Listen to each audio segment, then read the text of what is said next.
এর কাছে, সেটা হচ্ছে আপনারা সংকটের কথা বলছেন রেগুলার, আপনারা দীর্ঘদিন ধরে আলোচনা করছেন। গতকালকে আপনাদের সুরা বৈঠক ছিল সন্ধ্যার পর থেকে রাত 1টা পর্যন্ত, সেখানেও আপনারা আসলে কোনো সিদ্ধান্তে আসতে পারেন।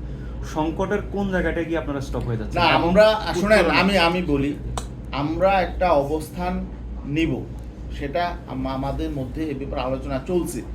তো আমরা তো সেই অবস্থানটা নেয়ার জন্যে আমাদের একটা নিয়মতান্ত্রিক প্রক্রিয়ার মধ্য দিয়ে সকলের সাথে আলাপ আলোচনা করতে হবে। আমরা সকলের সাথে আলোচনা করছি, আমাদের নেতৃবৃন্দের সাথে আলোচনা করছি, আমাদের সকল ফোরামের সাথে আলোচনা করছি, এবং যারা আমাদের সহযোগী শক্তি ছিলেন তাদের সাথে তো আমাদের আলোচনা করতে হবে। আমরা সবার সাথেই সম্মান এবং শ্রদ্ধার সম্পর্ক রাখতে চাই। আমাদের সবাইকে সবসময় একই সাথে পথ চলতে হবে এমন না, তাই না?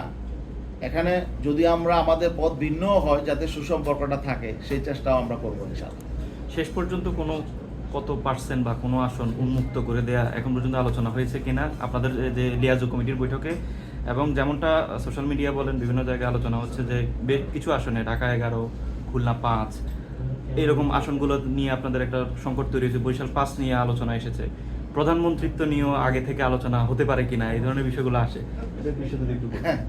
না, আসলে এখানে মূল বিষয়টা হলো যে আমরা চেয়েছিলাম পারস্পরিক শ্রদ্ধা সম্মানের ভিত্তিতে আমরা আগাম, এটা তো একটা সমঝোতা।